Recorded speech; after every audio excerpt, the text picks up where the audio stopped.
Il ne restera que des souvenirs empreints d'émotion de cette plume exceptionnelle et de sa signature indélébile dans les nombreux articles publiés par Ebienvi Kuka Koudissa, dont la vie s'est tragiquement éteinte le 28 novembre 2024.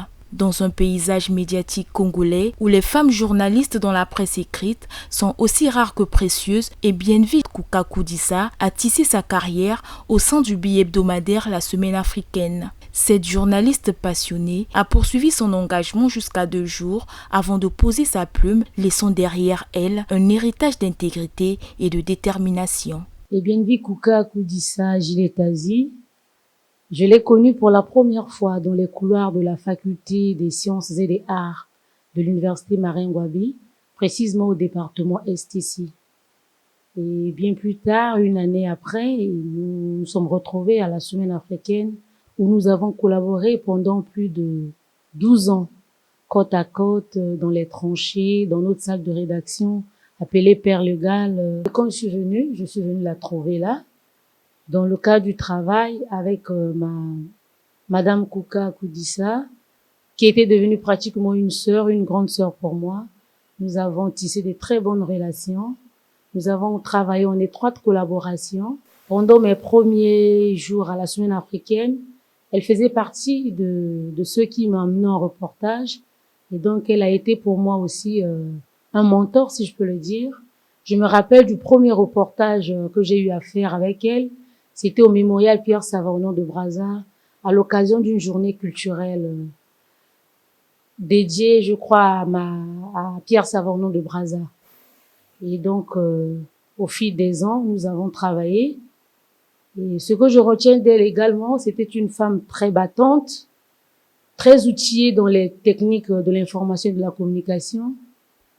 Elle a été même parmi ceux qui m'ont appris à manipuler l'outil informatique. Devant la mort d'une personne qui semblait à la fois jeune, vivante, joyeuse et pleine d'assurance, on reste abasourdi. C'est l'une des rares présences féminines dans notre rédaction.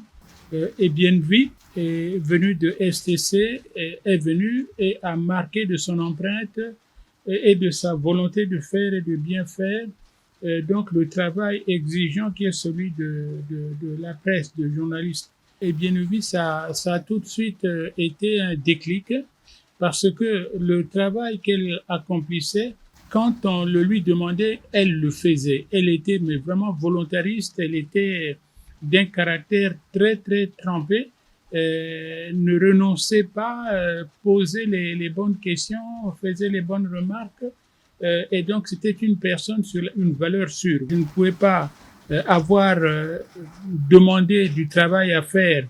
Elle fait ce que là à faire et on le sent. On sent que on pouvait compter sur elle donc à tout instant et pour n'importe quelle sollicitation du travail. Quand je suis arrivé, en tout cas, mon premier entretien avec elle, c'était pouvoir lui confier la page de l'information religieuse. Et puis, en regardant un tout petit peu, je me suis rendu compte que elle a commencé à fonctionner en page religieuse, mais elle était beaucoup plus alerte, beaucoup plus tranquille dans les questions de développement. C'est la personne humaine au sein des personnes professionnelles. Et Ebienvi, c'était la personne qui venait dénouer toutes les situations de crise. Il n'y a pas de querelle qui reste intacte comme ça 24 heures avec elle. Elle trouve tout de suite l'attitude, le moyen, le mot. Et ça, c'est à la fois pour ses collègues, mais aussi pour moi. Il m'arrive de piquer des colères pour telle ou telle autre chose. Et elle passait par derrière pour dire, ah oui, mais chef, il y a eu ceci, cela et tout ça. Tout ça, ça se terminait par le sourire. Donc, c'était une arbitre de situation, mais une arbitre loyale et une arbitre honnête des situations. Mardi, elle était là et je la vois sortant de cette porte de mon bureau en train de sourire et de rigoler parce que je lui avais fait une remarque. Alors, j'étais chez moi vers les 17 heures lorsque le secrétaire de rédaction m'a appelé pour me dire, mais est-ce que vous êtes au courant que Airbnb est en difficulté? Je dis, qu'est-ce qu'elle a? Je dis, ah non, il paraît que elle est décédée, on vient de porter le corps à la mort. Je tombais des nues. Consternés et profondément touchés, les membres de l'Union des femmes des médias du Congo ont évoqué les qualités intrinsèques de la journaliste et bien-vie Gilberte Kuka-Koudissa, qui a joué un rôle clé au sein de cette organisation. Son esprit indomptable et sa plume puissante continueront d'inspirer celles qui suivent ses pas dans ce métier exigeant. Comme chacun de nous a un talent unique, quand tu es porteur d'une vision, tu sais à peu près qui va jouer quel rôle dans cette vision-là. Et elle, je dirais qu'on n'a même pas fini l'ébauche de ce qu'elle avait à faire avec l'association. Elle avait tellement de choses à apporter, non seulement à nous, mais je pense qu'à sa famille aussi. Et puis, et qu'elle soit partie de cette façon, c'est pas facile. Désolée, je parle avec beaucoup d'émotion parce que elle était tellement solaire et brillante, toujours dynamique. Je me disais, tiens, elle va animer telle section de l'association, de l'organisation, mais j'étais choquée d'apprendre sa mort. Elle est partie comme une étoile filante. C'est des fois, on s'y prépare dans la tête quand tu vois quelqu'un malade et tout, mais Airbnb nous a pris de court. Elle nous a même pas laissé le temps d'exploiter tout le potentiel qu'elle avait, de pouvoir travailler avec elle comme il se devait et de nous apporter tout ce qu'elle avait à offrir aux femmes des médias de ce pays. À la fac, c'était pendant mon année de licence. Il fallait chercher là où s'imprégner. Donc, c'est là où j'arrive à la semaine africaine. Je rencontre Madame Airbnb Kuka. Elles étaient 2 femmes à peine à la semaine africaine et même jusqu'aujourd'hui. Donc, c'est dans le cadre professionnel qu'on s'est connus. Elle faisait partie des dames qui nous incitaient toujours à travailler parce que la presse écrite n'était pas toujours facile et tout. Donc, elle était tout le temps là à nous secouer un peu, à nous donner des petits sujets afin qu'on essaye de se familiariser vraiment avec l'écrit.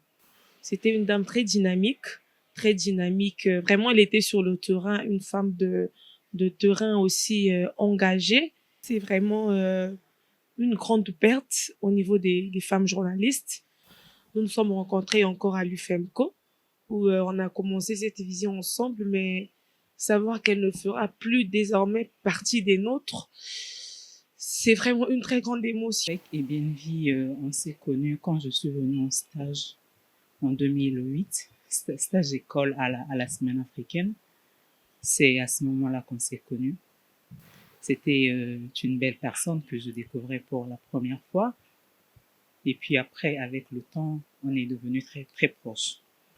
Quand j'ai appris ce soir-là, c'est sa consoeur de la semaine africaine, SP, qui m'appelle autour de 18h pour me dire elle me dit, je vais te dire quelque chose de triste, de vraiment triste. J'ai eu peur, en fait, au départ. J'ai dit, mais qu'est-ce qui se passe? C'est à ce moment-là qu'elle me dit que il y a notre sœur Airbnb qui est partie. J'ai pas cru, en fait. À l'instant, j'ai pas réalisé, j'ai pas cru, j'ai pas pleuré parce que je ne sais pas quel mot placer sur ce que j'avais ressenti ce jour-là. C'est plus tard, autour de 15-20 minutes que j'ai vraiment fondu en larmes, en train de penser tous les moments qu'on a passés ensemble avec elle. Parce que dans le cadre des projets, par exemple le PRISP et le PESTAT, on a couvert ce projet-là comme des reporters attitrés de nos organes de presse. Ce qui veut dire qu'on se voyait presque tous les jours. C'était devenu une sœur au-delà de l'aspect professionnel. Chef de service développement à la semaine africaine, Airbnb Kuka-Koudissa sera inhumé le samedi 14 décembre au cimetière de Wayako. Ce dernier adieu sera l'occasion pour ses collègues et amis de rendre hommage à une femme qui a su éclairer la vérité par ses mots et toucher les cœurs par son engagement.